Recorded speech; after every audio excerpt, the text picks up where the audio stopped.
Doctors like us have demanding schedules, so growing our portfolios shouldn't be another burden. And the last thing we want when we take off our scrubs is a call from a tenant about an overflowing toilet. So Equity Multiple brings us streamlined access to vetted real estate investments that work for us, even when we're off the clock. And only 5% make the cut. Once we invest, a team of professionals goes to work to maximize our returns. With a minimum investment of just $5,000, diversify outside the stock market with cash flowing CRE like multifamily, industrial self-storage, and more. Welcome to modern real estate investing. Visit equitymultiple.com to learn more. That's equitymultiple.com.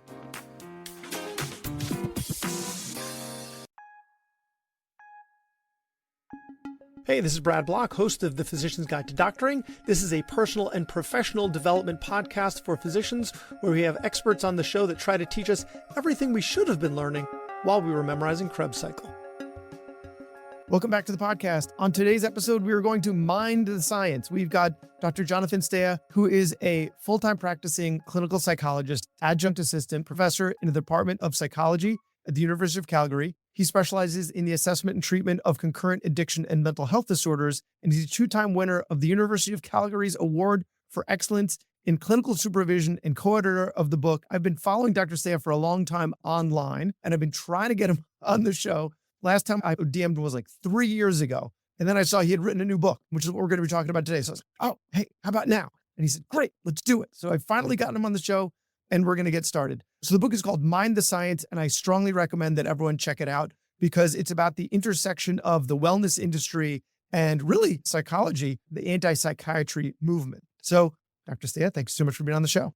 My absolute pleasure. And again, thanks so much for your patience. It took me 3 years to write the book, so that's why it's been a long time coming. So thank you for your patience, and I'm very excited to be here. My first question, actually, I didn't put on the list of questions that I sent to you. Because I've been following you for so long with your online footprint, I see the amount of abuse that you take online, right? Because you're trying to expose the grifters in the wellness industry, people that are trying to trick our patients, trick us, take their money, really shine a light on the wrong things. So we take the focus off of good science, good medicine, and they end up bringing everyone's attention to the wrong place. But people get that involved in their identity, right? I am a person that believes in this. And so then when you undermine that, they really end up lashing out at you. And so why do you put yourself in that situation, right? Why do you put yourself out there and end up taking that abuse? Ask myself that question every day, Brad, because it really is a lot. Ever since Elon Musk took over X, it's grown exponentially. I literally receive hundreds of abusive messages a day across platforms, but it's much bigger on X. And I'm by no means the only one. A lot of people in the science communication community experience that. There was a Nature survey that came out interviewing physicians and other health professionals during the COVID-19 pandemic who spoke out about COVID-19 and trying to correct misinformation. And they received all sorts of horrible things like threats to reputation and death threats and personal attacks. And it really has chased a lot of people off social media. So I get that it's not for everyone, and I understand if it's threatening someone's mental health and if people aren't willing to take it, that's perfectly understandable, and I don't blame anyone. What's kept me here, though, to be honest, is I started science communication work about 5 years ago or so, starting out really because the Canadian Code of Ethics for Psychologists says that one of our fourth order principles is a responsibility to society, and that means promoting and practicing evidence-based care. And the converse of that is correcting mental health related misinformation and pseudoscience for the benefit of society. And so one way in which to fulfill that ethical and professional obligation is to do it online. And so I really started out doing that through piggybacking off my graduate school work. And then I got online and just said, holy cow, like it's much bigger than the area of cannabis addiction, which is where I actually started. Misinformation is just a threat in general, beyond addiction, beyond mental health, to all of existential threat to civilization, right? Like with climate change, it is an absolute existential threat to humanity and the planet. Agreed. So I think we're on the same team here, and as long as we can muster through it, and I think it's important for science communicators to have good social support and coping skills and just ask themselves to weigh the risks and benefits of doing it. For me, the benefits outweigh the cost because I do get a lot of support And I'm used to it by now. I'm used to the trolling and harassment, and I'm well practiced at managing it. But again, it's not for everyone. Oh, yeah. And I get that. I've noticed that recently. You've been posting the trolling comments with retorts. I think that's a really healthy way to handle them. That's great. That's one way in which I manage. So let's take a step back and just talk about really the anti-psychiatry movement. There's the anti-psychiatry movement. There's the wellness movement. And so we'll get to how those are, refer to them as bedfellows in your book. But let's start with the origins of the anti-psychiatry movement. Yeah. And I think people are less familiar with the anti-psychiatry movement. People hear of the anti-vaccine movement, and that's a more popular one, which again is bedfellows with the anti-psychiatry movement and the wellness industry. But the anti-psychiatry movement really dates back to at least the 1960s or so. And it was basically a reaction to psychiatry's various missteps. Its intellectual pillars were Thomas Sass, who was a disgruntled psychiatrist, and other scholars in the area, R.D. Lang and David Cooper, coined anti-psychiatry in 1967. And what they were reacting to was, again, psychiatry's missteps. There was the inappropriate pathologizing of minority groups. There was inhumane asylum care. There was this perceived arbitrariness of diagnosis, basically people thinking that we don't know what we're doing with respect to how we. And so the anti-psychiatry movement was a reaction to that by looking at things through what's called a critical theory lens or a critical psychiatry lens, which is trying to view psychiatry through social dynamics and power structures and things like that. And the good news is that it actually worked. It helped psychiatry get its act together, so to speak, and it pushed it to be a more humane discipline and a more scientific discipline, focusing not just on siloed pill dispensing in biology, but a lively focus on not only the biological factors or contributors to mental illness, but also the psychological and the social factors. And those inhumane asylum hospitals were shut down and care was moved into the community and regular hospitals. And so that was a really great thing. And so by about the 1980s or so, the movement greatly diminished, but it really didn't die. And it really just transformed and lost its way. And so now what we see in its modern carnation is this sort of pseudoscientific smorgasbord of the anti-psychiatry movement, which gets its lifelines from different areas. So there's Scientology, which is a cult, and it's a fringe area, but that's only one spoke on the wheel. There's also, again, fringe scholars or fringe experts, so to speak, who will publish things, essentially propaganda about psychiatry on various sources like blogs or books or websites like Mad in America, which are designed to dodge scientific critique. They're not published in mainstream medical journals, or if they are, they're grossly overgeneralized and hyped and turned into propaganda. And then, of course, there are harmed patients, like there are in the anti-vaccine movement, people that identify as being vaccine injured.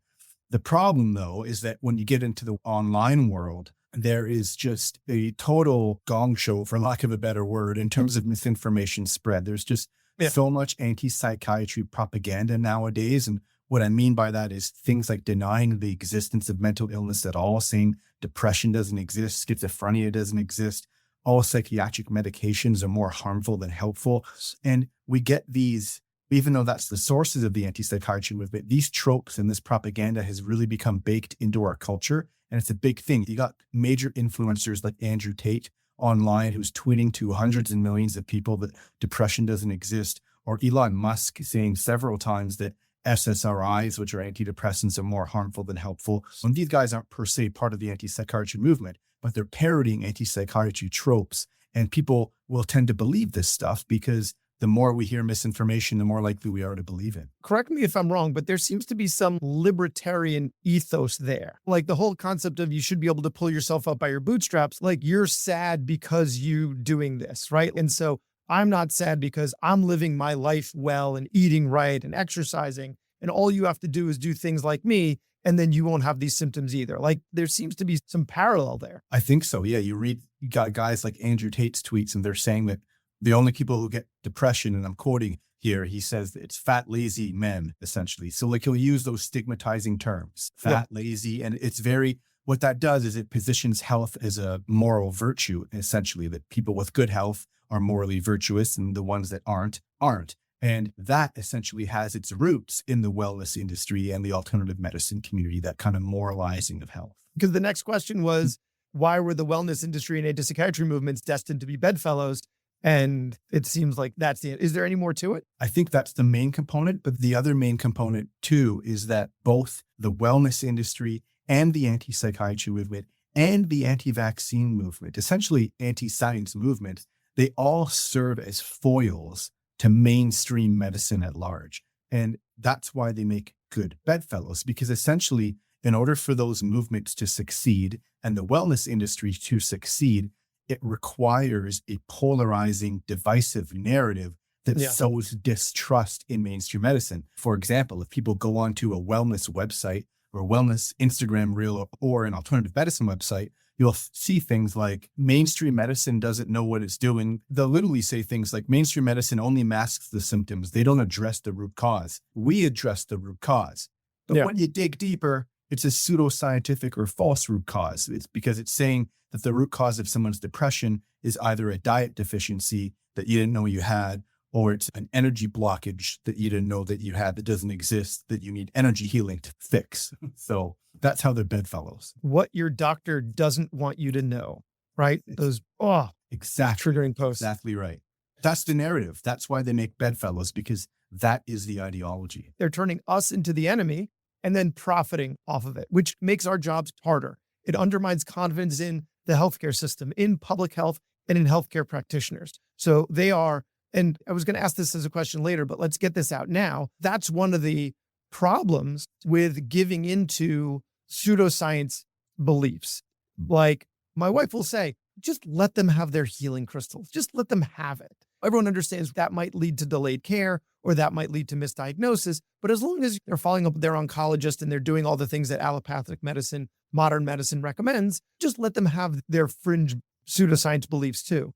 But I think that undermines, like by legitimizing that, they then go on to undermine us. And so we have to push back in the right setting against stuff like that. Yeah. And the irony is that when pseudoscientific treatments are marketed in a deceiving way, using the narrative that evidence-based treatments don't work and that ours do, ironically, that doesn't respect patient autonomy and patient choice, because that's not a real choice between science and pseudoscience. If you're not honest and forthright at the informed consent process about the relative risks and benefits of a treatment, if you're telling a patient that homeopathy or energy healing or some diet protocol will treat your post-traumatic stress disorder or your depressive disorder, you're not respecting their rights because you're not being honest about the truth. And it's even worse if the clinician doesn't know the difference, which we often see in the wellness world as well, because I think that some of the grifters actually buy into their own BS. I would think that most of them are not out there intentionally deceiving people.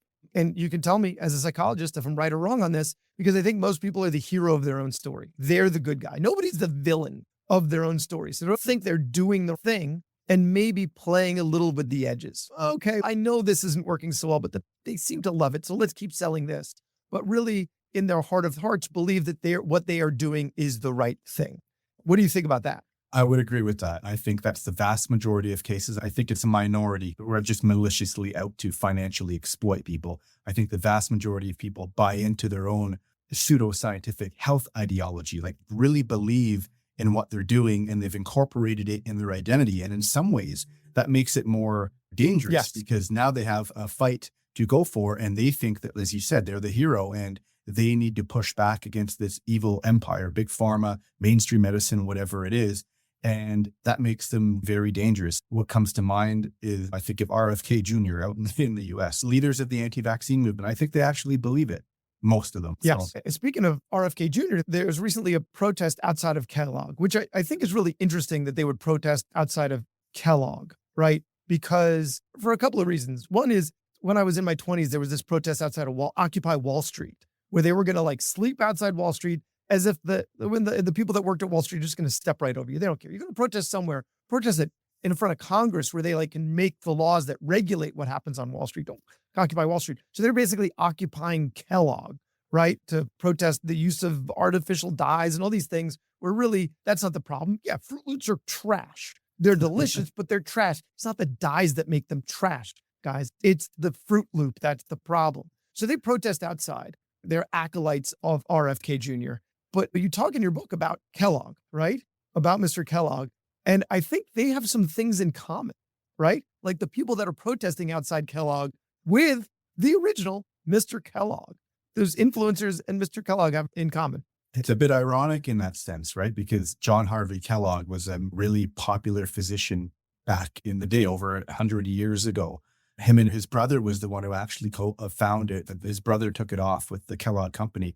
And John Harvey Kellogg in 1878 set up this thing called the Battle Creek Sanitarium. It was basically this giant medical facility and spa. And anyway, he became just a really popular physician, and he sold this magazine. The name of the magazine escapes me, but they made millions of dollars. It was very popular in its time, and it was the social media of its time, so to speak. It pushed a lot of health-related misinformation, essentially along the exact same lines as we see RFK Jr. and the wellness industry doing today, because essentially what they're parroting is the idea that diet and lifestyle change, it's great, but they pitch it as a be-all, end-all, and it adds that moralizing quality that we mentioned. Yeah. So they will pitch things like diet and exercise are the cure-all for all ailments. And if no one is doing that, then again, they're morally lazy or they're morally wrong. And it's just scientifically absurd too, because obviously the health conditions, whether it's psychopathology in the mental health world or more broadly, obviously the etiology of health conditions derive from much more than lifestyle change. That is a big component. But what happens in the wellness industry and what's been happening for hundreds of years is that it emphasizes or magnifies the role of personal choice or personal behaviors at the neglect of social factors and at the neglect of genetics and just sometimes plain old bad luck. And I think that's what we're seeing. And then when they push back, they always push back with, then you don't believe it's important to exercise, as if, guys, yes, but we're saying that the problem isn't yellow dye number 4, right? And life is complicated. Human biology is complicated. Our social structures are complicated, and you are grossly oversimplifying them. And that's it. There's a perfect quote that I think gets it. It's from Michelle Cohen. She's a family physician, and I quote her in the book. She wrote about Kellogg and the history of the wellness industry as well. And she said, there's a huge difference between lifestyle counseling and selling lifestyle as a cure-all.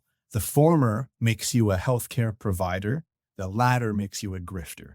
Yeah. And that's the truth, right? Because we, as bona fide health professions, I run a self-care group in our addictions clinic every week of talking about nutrition and exercise. And obviously that's part of evidence-based care, but there's more to it. And the thing is, evidence-based healthcare professionals will talk about the benefits of good exercise and good nutrition. The wellness industry sells bizarre, unsupported diet protocols and supplements and things that seemingly are good and nutritious. There's no evidential backing. They'll make it so impossible to get it right that you can always just turn around and blame the patient. You're not doing it well enough. You're not doing it right. You're not eating at the right times. You're not eating the right foods. There's toxins in this. There's toxins in that. You forgot to wear your yellow tinted sunglasses, your blue blockers. Exactly. So alternative medicine, because it seems like there's like wellness, right? Which is this big umbrella that even includes lifestyle changes that are good, right? Like gyms, right? Fall under wellness. But within the umbrella of wellness, there's alternative medicine, right? Because we're getting into this like pseudoscience type. And there's an anti-psychiatry movement within alternative medicine, right?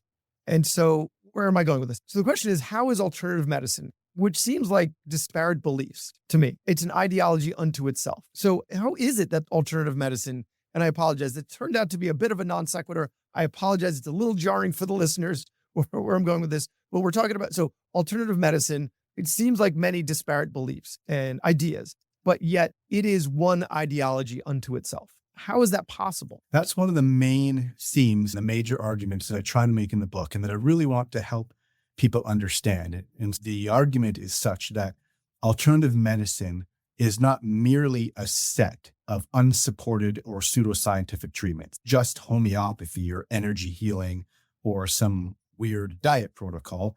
It's an entire ideology with its own tropes, which are repeated themes and ideas, its own fallacies that have been used to cajole audiences. So things like the appeal to nature fallacy and appeal to tradition fallacy. It has its own propaganda tactics. It publishes in pseudoscientific journals, which is a topic we can get into. That in and of itself is what makes it the ideology. It's that narrative that we talked about. because it needs that narrative, that divisive ideology that contrasts itself with mainstream medicine and creates an us versus them. That's how it sells pseudoscientific wares, so to speak. It needs that. And that's the ideology. And what I try to do in the book is teach the language of that ideology. And I highlight a list of these tropes and those propaganda tactics because I want people to be able to see and hear that language when it's spoken. And you'll know the language. It goes things like, the evils of big pharma, or our treatments are more natural, or our treatments address the root cause. And that's essentially propaganda and ideology. And yeah, it does have a history, and it grew in parallel again over the last 100 years as healthcare professions themselves got more broadly from a scientific perspective. They adopted evidence-based medicine as their philosophy, and they baked it into their codes of ethics and their legal standards of practice. The parallel process to that is that there's been alternative medicine, and it's sort of shape-shifted in its name, and it's rebranded over time as well. The actual term alternative medicine wasn't actually used until about the 1970s. Before that, it was called various other things like unconventional medicine or fringe medicine or natural healing and things like that. Alternative medicine began to be used in the 1970s. And there's a great book written by James Horton, who's a medical historian. And he talked about how that's a very purposeful thing because the term alternative medicine connotes a modicum of legitimacy. It's a false balance. It says it's on the same playing field as mainstream medicine. And then as time went on, it's like super salad. Do you want a soup or do you alternative? You got the salad. Do you want mainstream medicine? So the term bakes the ideology into it. So we could see the divisive narrative. And then, of course, in the 90s, we got integrative medicine and functional medicine, which essentially do the same sleight of hand, trying to further sneak pseudoscience into mainstream healthcare, or essentially sneak alternative medicine into mainstream healthcare. So functional medicine in particular drives me nuts because that term, the implication, so like I'm an otolaryngologist. I treat the ear, nose, and throat. I am not an orthopedic surgeon. So by definition, I am an ear, nose, and throat doctor and not an orthopedic surgeon. So by calling yourself a functional medicine doctor indicates that rather assumes that someone who's not practicing functional medicine is a non-functional doctor or a dysfunctional doctor or a misfunctional doctor, right? So you are excluding those other people. And so you're putting yourself above them. So by saying you're functional medicine, you're saying that someone else is non-functional. So I practice non-functional otolaryngology because someone else brands themselves as a functional otolaryngologist. That is absurd. I'm not trying to find the root cause of my patient's illnesses. Really? What does that say about me? So the fact that it denigrates us really gets under my skin. Integrative medicine, I can understand that a little more because you're trying to integrate something that other doctors aren't, right? They're integrating things that I'm not integrating. I'm not saying those things are legitimate, but at least the term isn't undermining me, right? Now we can, sorry, go ahead. You nailed it, right? It's branding, and I hear that loud and clear. And I think that is the risk. And so again, I think what will help listeners understand this, there's two quotes from David Gorski, who is a leader in the skeptic movement, and he heads up another one I've been trying to, we were messaging back and forth and I couldn't make it happen. Try to get him. He's wonderful. Try to get him. I'm trying. He's been doing this stuff for decades, debunking the space. An integrative medicine brand pitches itself as the best of both worlds because it's trying to combine conventional or mainstream medicine with alternative medicine. Of course, you're not really combining the best of both worlds if your alternative medicine is pseudoscientific, if it has those foundations.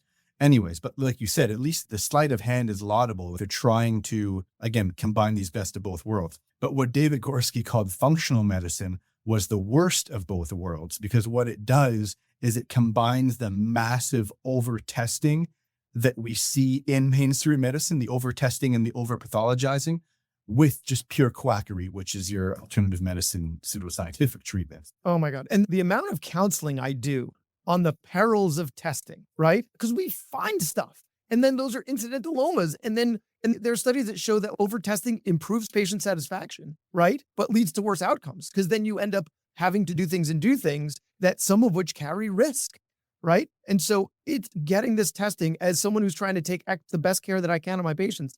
And then you've got another field that's like, you know what? They don't even know how to interpret this stuff, right? They don't care about you. They didn't get all these tests. They don't know. And you're going to find some abnormal labs that you're going to treat with a supplement that you buy from that person. Exactly. I've been saying recently on social media, much to, getting a little, not as much pushback as you, but a little bit. Anytime you find a physician who's selling out our profession, they're probably selling a supplement. If they're selling us out, they're selling something. And that's what we Exactly. see with functional medicine, because they're selling supplements to fix your problem that you don't even have. Yes. Yeah. Did blur the branding too. And there's integrative functional medicine websites too. And I just had a guy message me. He's a supporter on Instagram, and he messaged me and said that this major integrative functional medicine clinic in Calgary just milked him $40,000 worth. He cleaned out his life savings, and it's terrible. And that story is not unique either. And again, that's due to this massive, they were just testing and supplements. And then all of it was for naught. It was just a big waste of time and money for this poor guy. There's a phrase in your book that I love. Desperation is intoxicating. Desperation is intoxicating, and they're capitalizing on that desperation, but they feel like they're doing the right thing. Like they go to sleep every night in the heart of hearts thinking that they're doing the right thing. And that's, like you said earlier, that's what makes them even more dangerous. Road to hell is paved with good intentions. Yeah.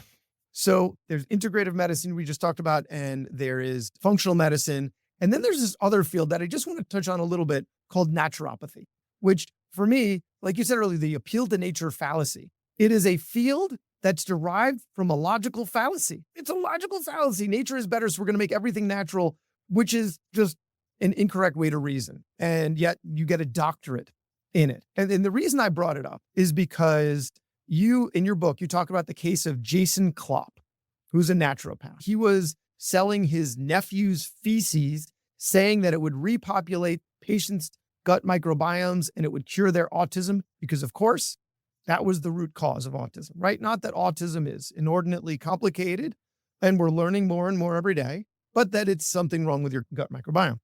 What was his lawyer's defense?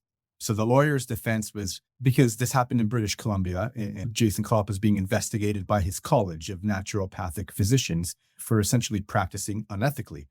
So then they went to the Supreme Court of BC, I believe, and his lawyer said that naturopathy is unscientific anyway. So what are we essentially arguing about here? But he can't punish Jason for not practicing from a scientific perspective, but naturopathy is fundamentally unscientific. And so he had a point, right? How can you fault them for that when they're also promoting things that are pseudoscientifically absurd, like homeopathy and acupuncture? Incidentally, they lost the case, and I believe Jason Klopp lost his license as well. So because the tenets of the underpinnings are ultimately unprovable, unscientific, and absurd, he should be able to continue doing this. That reminds me of the Fox News argument, where Fox News got sued for putting out misinformation, and their lawyers, I forgot which show it was for, but it could be for any of them. Their lawyers' defense was any reasonable person shouldn't be interpreting this as news. This is entertainment. So they shouldn't be held to the standard of a journalist. They should be held to the standard of an entertainment show. And so those two arguments just sound so similar. So naturopathy and Fox News have something in common. I think Joe Rogan said something similar, how he was attacked. And he said, why is anyone listening to what I have to say? I'm not a health professional or something like that. Yeah, I'm propping up misinformation and should have no accountability. I think the reason I talked about he's not a journalist. He's a comedian. That's a fair argument. We shouldn't be taking him seriously. It just so happens that people do, and lots of people do. Exactly. He's not painting himself as a journalist. Look at him. Just look at him. Look at how he looks, how he talks. He's not presenting himself as a journalist. I can understand his argument. Exactly. I think, though, I just really want to touch upon this because it's such an important point. The reason I talked about that example in the book is because I think it really highlights one of the dangers of pseudoscience and basically how it becomes legitimized in our healthcare systems, our profession, because, we talk about things like legally non-protected titles. So basically anyone can be a wellness coach or a wellness consultant or even a therapist, depending on particular countries and jurisdictions, because there's no regulatory body or licensing body to regulate that. So anyone could do it. My mom, my friend could just set up an Instagram feed and call themselves a therapist or wellness coach, but not so when you have something like a college regulating naturopaths or chiropractors, or in Ontario, even homeopaths are regulated. It's the only province in Canada that has a regulatory body for homeopathy. I'm sorry. So it then raises, it's insane. Wow.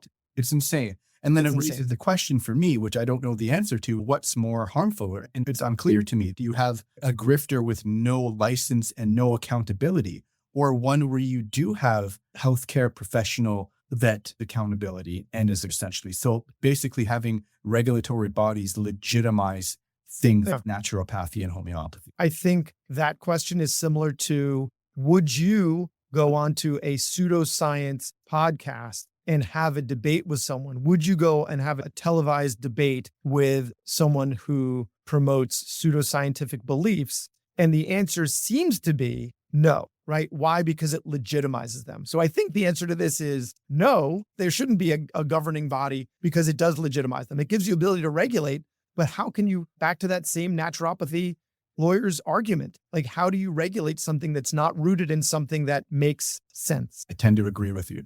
One of the classes that I took in college was alternative medicine. When I was deciding to go into medical school, it seemed tempting to become one of those doctors that espouses these different beliefs. When you could have a clinic that has it seemed like a good business proposition and something I could really be proud of until I learned more. So one of the classes I took in college, alternative medicine, The Spirit Catches You and You Fall Down, is a famous book about a Hmong girl who developed seizure disorder. And the family was trying to navigate modern medicine within their own belief system. And that was the challenge. Like, you have to respect people's belief system and their way of understanding the world. And the doctors just weren't bridging that gap. So they couldn't make the family understand how important it was for this girl to take her medication. And I'm not sure I'm remembering it all correctly because I did read it when I was like 19 and I'm 45. So might be misremembering some stuff. But what I'm getting to is here we are pushing back against these belief systems because they are not rooted in any type of scientific understanding of the world. So how can you be respectful of an indigenous culture with its own beliefs around healing, but also pushing back against pseudoscientific beliefs? It's a delicate dance. Incidentally, is evidence-based practice baked into our codes of ethics and legal standards of practice, but so is the idea of cultural competency, at least for psychologists, and I believe for other bona fide health professions as well. So what that means is practicing from a culturally competent lens. Individual clinicians need to tune into and try to be sensitive towards their own biases and their own worldviews and their own belief systems and how that impacts patient care. And then also be curious and strive for knowledge, the worldviews and belief systems and cultures of their patients, and to practice in ways that are very relevant to that. There's labs and research facilities and scientists devoting their careers to study and incorporate this topic into evidence-based practice. That's a very important thing. That's not the same thing, though. I think what it comes down to, again, is the informed consent process and really being honest and forthright with respect to the harms and benefits of the treatments that we have. And I could add to that too, because I think it's another part of the ideology that I think the wellness industry and alternative medicine capitalizes on. And there's an idea called Orientalism, which is this cherry picking, stereotyping, and romanticizing aspects of, say, the Eastern world or other just cultures in general, to again say that their treatments are exotic or culturally sensitive and have been used for whatever the hell they say it is. Yeah. When in fact, that's not true. It's essentially cultural appropriation. And there's lots been written about that as well. People can look to Gwyneth Paltrow's Goop company, which is a $250 million natural lifestyle company, and they can find a 3-day Ayurvedic detox plan. Or Kourtney Kardashian has her Poosh website where you can find Ayurvedic asparagus recipes. So that's not practicing culturally competent ways. And same with, I talked about this in a very tragic case in my book about James Arthur Ray, who set up the Sedona sweat lodges as a way to treat a variety of health conditions. And under his care, he was just a white guy with no indigenous training, didn't have elder training, didn't know how to do safety with respect to the sweat lodges, and 3 people died, unfortunately. And I interviewed one of the victims' sisters in my book because they ended up developing a website and an organization called Seek Safely to try to remind people of the harms of wellness gurus who, again, try to masquerade and hijack these notions of spirituality or quote unquote other ways of knowing that are supposed to be helpful. And again, incorporating other ways of knowing and being culturally competent is part of our ethical conduct. But masquerading that under the banner of wellness is what's false, and pitching other ways of knowing in a scientific way by saying that their treatments work is pseudoscience. And back to everyone being the hero of their own story, that gentleman is now out of prison and painting himself as the victim in that situation, right? Absolutely. He is. Yeah. And the family was disappointed by it. And Yeah, it's just terribly tragic. And I think he's still running some sort of business. He even wrote a book about that and how he tried to get vindicated through that experience and find his own redemption and back to doing whatever the hell he's doing in terms of health coaching. So how can we avoid falling into these traps ourselves, right? Because there is some appeal to it. That's why it exists. And then in the same vein, help our patients to identify these problematic, unscientific ways of thinking. I guess let's start off with what are the common tropes, right? What are the trends? If you want to be able to use heuristics to just spot it immediately. Yeah. So I wish I had a nice way to summarize them. So what I ended up doing in my book is throwing them all in the back because there's so many of them, right? And again, this is what I tried to mean by trying to teach people the language of pseudoscientific grift or the language of alternative medicine. Because, for example, there's 9 red flags of pseudoscience that I talk about that people can, I want people to memorize these things if we can to help people spot pseudoscientific claims. So things like elevating anecdotal evidence or testimonials splattered all over websites, or the use of sciencey sounding language to pitch unsupported claims, or again, claims that are completely divorced from the scientific literature more broadly. So using human energy fields and quantum physics to treat someone's health condition. So those are just 3 of various 9 other or more pseudoscientific red flags. And then there's alternative medicine tropes as well. So treating the root cause, their treatments are more natural, they're safer, etc. And so there's lists of these things. And I just really, I would love people to, because they helped me and I think they helped my family and my friends. And I would just like people to memorize these things if they can, because I think once people become equipped with that language, you can't unsee it, whether it's on social media or on a local alternative medicine clinic website. And you definitely can't unsee it. Okay. There can sometimes be like a blurry line between science and pseudoscience, right? Like you pointed out a couple of things that are painfully obvious, right? Like energy healing, right? There are no Jedi. I'm sorry. As much as we've definitely tried to use the force and tried to move objects with our minds, unfortunately, there is no force, right? So that's obvious, right? Homeopathy, it's obvious. There's no molecule of the substance left. There's no way it's going to heal you. But there can be a blurry line between where real science ends and where pseudoscience begins. So how do you, especially in psychiatry, because the brain is just so complicated and things can be so nebulous. So how do you find the line? It's a tough line, right? And that line is known in the history and philosophy of science as a demarcation problem. So it asks, where do we demarcate or draw that line between science and pseudoscience? And what helps me understand that, again, is going back to these red flags, because at the end of the day, trying to decide whether something is pseudoscientific becomes a probabilistic endeavor, meaning the more warning signs that we see and that we hear, the more likely it is that we've unearthed something pseudoscientific.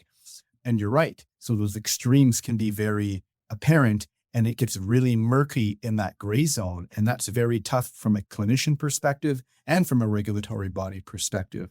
Examples in psychiatry or clinical psychology of the world of mental health would be things like psychedelic assisted therapy for the treatment of depression or cannabis assisted therapy, even mindfulness meditation, EMDR, things like that for PTSD. And so what differentiates those gray zones from the extremes, though, is that those gray zones tend to have more what we call scientific plausibility. So there could be a scientific mechanism that makes sense, but the way in which these treatments are marketed and the claims surrounding them still have either bad science or pseudoscientific. And so the way to navigate that is just to be highly skeptical from a patient perspective and a clinical perspective, and trying not to put the cart before the horse, and hopefully study the hell out of these things so that they can be incorporated in the clinical practice guidelines.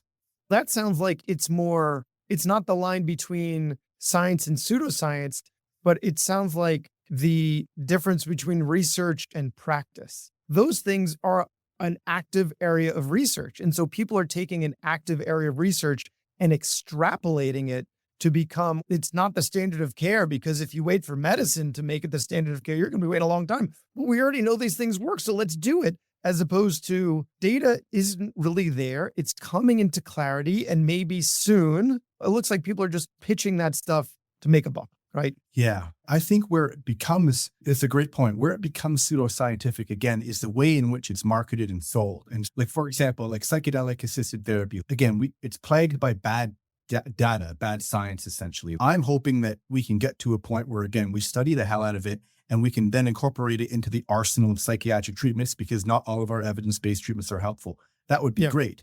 But nowadays, even today, anyone can just Google a psychedelic assisted wellness retreat or a psychedelic assisted, even a physician marketing this stuff. And they'll say again, that this treatment is better than SSRIs and it's the best treatment that we have to treat all your mental health disorders. So again, it's the way in which, and with anecdotal evidence, so it's being pitched with cherry picking studies and overhyping them. So it's pitched in a pseudoscientific way. Yeah. I think because the listeners are physicians, they can think of it as anytime putting on a patient on a medication, you're recommending a procedure, you're always going to talk about like the risks and the benefits. And ultimately this stuff is complicated and there's nuance. And so if it's being marketed in a way that lacks the type of nuance that you would use in a discussion with your patients, it's probably fringy garbage. Brilliant. I love that. So before we close, you spend so much time and effort debunking misinformation, trying to put good information out there. I want to recruit our listeners to do the same. And one of the reasons we need to do that is because of something that you quote in the book, which is Brandolini's Law. What is Brandolini's Law? Yes. Brandolini's Law is that old internet adage, which again, all science communicators would at least know experientially. I don't want to butcher the quote, but it goes, the amount of energy needed to refute bullshit is an order of magnitude bigger than it is to produce it. Which basically just means it's incredibly hard and effortful to debunk garbage, essentially. Since we've already put one profanity in the episode, I'm going to quote your book for the second profanity of the episode, which is my other favorite phrase, pseudo-profound bullshit. I love that line. Anytime I see like this gobbledygook garbage in someone's post, Deepak Chopra is one of those people that puts all these like big, grand sounding words. And if you really drill down to it, a lot of it's meaningless. Pseudo-profound bullshit. Is what you just read genuine sounding, or is it pseudo-profound bullshit? Yes. That term actually derives from Gordon Pennycook's work, and his research team won an Ig Nobel Prize for it. It's like a parody of the Nobel Prize, but it's legit. And it's basically it's awarded to science discoveries that make you laugh and then make you think. I think that's their mandate. It's a fantastic award. It's funny. You could find all sorts of weird findings in there, but that actually make a scientific contribution. And so that's what he did, because his work made a huge contribution to the literature on misinformation. But yeah, the studies and research that he did is they basically found what's called bullshit generators on the internet. So you could make a whole bunch of, again, seemingly profound words make sense. So meaning, we're in the midst of a quantum blossoming soup and I will treat you with my intracellular connections and we will find a way to remedy your frequencies. So what I just said is completely meaningless. It sounds profound, but it's meaningless. And they entered the stuff in the bullshit generator, and the research found that participants weren't good at differentiating that bullshit generator from Deepak Chopra's Twitter feed. So that's specific. It gets that specific. And with your history in psychology, that to me sounded like a word salad, but I knew that you were doing it. And I guess if we don't know that you're doing it, then we can buy into it. Brandolini's Law, there's a lot of bullshit out there. Please do your best to dispel that. And if you need help doing that, any physician out there, or really anyone, mind the science. I love the book. Amazing and such important work to help us understand what the wellness industry is doing to the psychiatry movement and to the healthcare movement at large. So thank you for fighting the good fight. And thank you for finally making time and all you do for your patients. That means so much to me, Brad. So thanks so much for your endorsement. And this is a lot of fun. So thanks for having me finally. And again, thanks for your patience. Thanks for listening. I have a favor to ask. You listened to the episode until the end, which means you either fell asleep or you really liked the episode. So please share it or like it or comment on a social media post or write us a 5-star review, something. It would really help me out. And maybe what you learned from this episode can help someone else too. The views expressed in this episode are those of the interviewer and interviewee and don't represent the views of their employer or even their significant other, even though the magic of podcasting make it sound like I'm talking directly to you. This is not a doctor-patient relationship, and this is not medical advice, or financial advice, or really any advice. Thank us again for listening to The Physician's Guide to Doctoring.